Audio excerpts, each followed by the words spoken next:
Okay, I'm Beck Lane, and this is Catalyst and Company. Catalyst and Company, where we're catalysts in, my hair, our own lives and each other's lives. I share a lot of stories and tell a lot of anecdotes about my experiences, and also love metaphors. Share a lot of metaphors as I work my way, or we work our way through our lives as artists, and hopefully evolve and change and do stuff and think a lot. So behind me is a painting called I Am, and this is the third version of I Am that I've done. The first version was altered for a gallery. I put more of a grin on her face, more of a little bit more of a smile, and it never sat well with me because I wanted that real neutral feeling. Also that feeling of her kind of being an outsider, but also holding pride as an outsider. And I did alter it for this gallery to kind of fulfill their little wishes, and then they didn't take it, and they didn't take it on very racist terms, which I will not repeat. I find them abhorrent, and I don't want to repeat it. So we're going to move forward. But this is the third version, and I'm pulling it out because I'm rephotographing a lot of work to put up on TeePublic and also on my website. I have this beautiful iPad that Patreon users have been helping me to pay for, and I completely forgot. It has, it can handle a lot of pixels, so I can take clear photographs, and I can do this on my own without the use of a professional photographer, which I do rely on sometimes, but not lately. We can't afford it. It's not happening. So I'm using, it just dawned on me the other day to use my iPad. But I'm showing I Am because it follows, this video follows the last video where I went on and on with a bit of an update about what I've been doing and how I've been kind of clearing the way and weeding things out so I can move forward in a more, not more positive, but a more focused manner, I guess, where I'm clearing away stuff and people that really hurt my heart, and dragged me down. In the last video, I said something that I want you to really hear. I want you to really hear and really think about as we go into 2022 and COVID continues and isolation continues and all these things that we can't control just continue on, just drone on and on. And what I said was, I shared a quote that someone gave me 18 years ago. My friend Hussein in South Africa, in Cape Town, South Africa, shared with me. He said to me one day, never make someone a priority in your life when you're only an option in theirs. Never make someone a priority in your life when you're only an option in theirs. It hit me then. It's something I've carried with me for 18 years. It's not always something I live with live by, a code I live by, because I tend to want to be a people pleaser, but I also, who doesn't want this? I want everybody to like me, but at the same time, I don't care. It's weird, this dichotomy. But that particular saying applies not only to our lives, but to our artwork. As you just heard, I took the first painting of I Am that I did, and I really loved it. And I altered it for a gallery that then treated me as an option, not a priority, an option. They had listed out all these, in a contract, they had listed out all these incredible things they were going to do. They were going to promote me. I was going to have a show on, not Madison Avenue, one of the other avenues. Anyway, we went by a storefront, and we looked at this storefront, and it had huge windows. And the owner of this gallery firm said, can you fill this window? Can you do work large enough for this window? And I was like, absolutely no problem. I know exactly what to do. I know the content. I understand, blah, blah, blah. We talked about it. But that's, in the end, that's all it was talk. And I became an option. And so as we're going into 2022, they didn't follow through on anything. Their words meant, their words, the contract, the emails, the text, they meant nothing.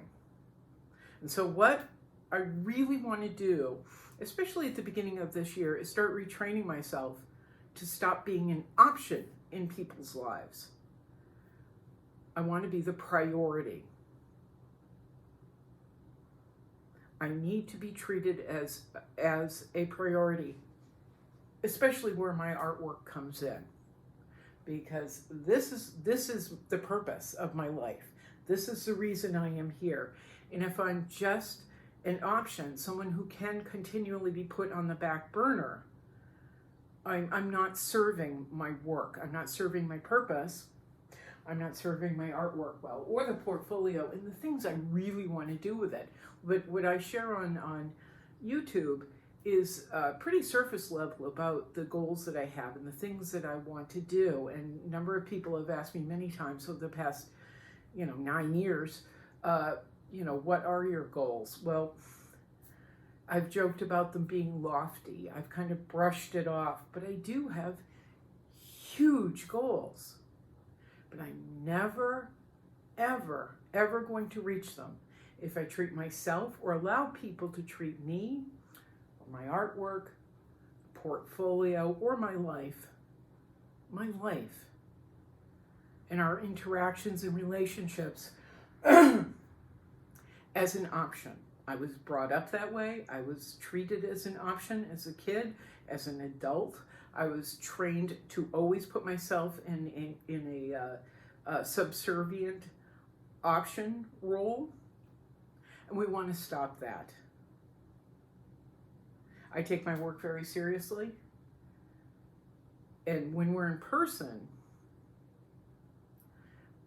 I don't demand, but I do expect people to treat my work as a priority, to treat it with respect. I'm pretty adamant on that when we're in person. Not so much, I don't think I've really conveyed how strongly I feel about the understanding of my work and the value of it, blah, blah, blah, blah, blah. Anyway, so this is the third version of I Am. The first version, the one that I put the grin on, I really wanted to destroy it because it wasn't reflective of the subject or reflective of how I wanted to feel, the viewer to feel when they saw the painting.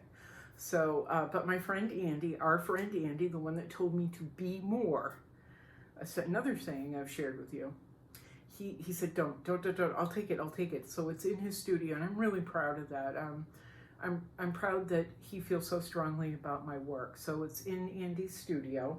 I love you, Andy, and I miss you so much. Profane and foul-mouthed expletive swallowing. I miss you so much, and I love you. We have a joke that I can't share with you anyway, or jokes. I can't say on YouTube. Andy, I miss you. You crack me up. But I'm really proud to say that he felt so strongly about the painting that it's now hanging in his studio, or it has been for years, for about 8 years now, 7 years. Anywho, the second version I did for another group project, and I ended up hating it so much. I'm so glad the project fell apart and evaporated, because the version that I was doing was not anywhere near what I wanted it to be. So this is number 3. And number 3 I did Boopity Boop. I don't have a date on it. It's in the records. I did it some time ago. And she stayed with me, and I'm really pleased with her. I think it was 5-6 years ago, maybe, when I was in Virginia. But I've been pulling out, she's out now because I've been pulling out a lot of older paintings, or paintings that I had photographed before using different equipment, less capable equipment. I photograph everything, but I had photographed it, and I was using some of those photographs on my website. But now I'm uploading a lot more to TeePublic. Yesterday, TeePublic, where you can buy prints of my work or buy images on coffee mugs and phone cases and all that stuff. I'm trying to make more and more and more work available on an affordable level, which is something I believe strongly in and have for about 10 years. Having prints available, having affordable prints, having affordable mugs, having affordable whatevers that give people access to the work. Not everyone's going to spend 3, 5, 6, 12 grand on a painting, 15, 25 grand on a painting. It's not going to happen every day. I couldn't do it. So I believe strongly, and this is something you should think about, and I always have felt strongly about having affordable options. So I'm rephotographing everything with the iPad that my Patreon friends have helped me to pay for, rephotographing, loading it onto Public. And I'm making it a priority. I'm making that a priority and not an option.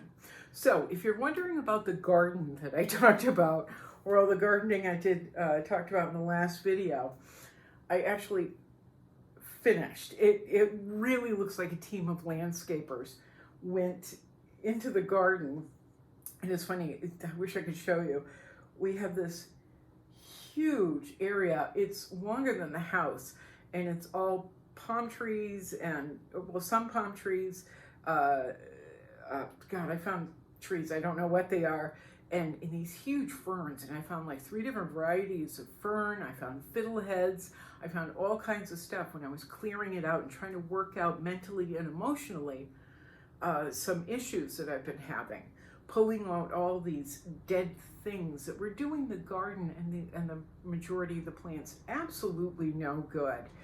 As I said in the last video, I found several trees that were being strangled by vines, and some of them dead, like vines that had been growing up for years had strangled these trees and then died, had the audacity to die. So I was clipping all these dead stuff off, clipping off vines that were deep into the ground and growing up and just taking the life out of these beautiful trees and other plants. So 40 lawn bags later, actually we're closer to like 70 lawn bags later, but we've got 40 out on the front right now waiting for pickup. 40 lawn bags later, I finished cleaning out the backside of this fern garden. And now we've got all these little, little circles around these beautiful little trees that couldn't get to sunlight. They were being killed by all this undergrowth and death and just all this crap that was really sucking the life out of them. Again, it's a metaphor for 2022. Hopefully we're able to clear out more of that undergrowth, all that darkness that's strangling our hearts and affecting our artwork, affecting our abilities to evolve and change, affecting our abilities to reach the sun and become the artists that we really have always wanted to be, and get better, be better, be more than what we have been. We're going to ignore the outside world that treats us like an option. Okay, this is what I'm going to try and do anyway. We're going to ignore the outside world that treats us like an option, that doesn't show up to support us in our own lives, just treats us like a decoration or background noise. We're going to ignore it. We're going to reach the sunlight where we are the priority and our artwork is the priority. Okay, I think we're going to end there before I babble myself into another land again. Once again, she will be up on Public, where you can buy t-shirts, hoodies, mugs, all kinds of things with images of my artwork on it. And okay, here I went into Babel, Netherlands. There are many ways, sorry, I forgot to preface that. There are many ways you can help support Catalyst & Company, even if it's just a few dollars. Well, I focus on my artwork, you're focusing on yours, blah, blah, blah. Okay, this is falling apart pretty quickly. But there are several ways that you can help support Catalyst & Company if you'd like to. Public is one. Patreon, where we're paying for the iPad and food. Also Cash App and PayPal. All the links are down below. If you're interested in original artwork, like I am, the information for my galleries, Blue Egg Gallery, Chasen Galleries, and Art Front Galleries up in New Jersey. It's all down below. Their phone numbers, who to contact, how to get a hold of them. Okay, that's it. Let's end here before anything more comes out of my mouth and I gotta go shower anyway. This is day 2. I'm smelly. And look at this. Ooh. Yeah, time to go. Okay, Carrie, ready? Here we go. Mirror, mirror, mirror. Boing.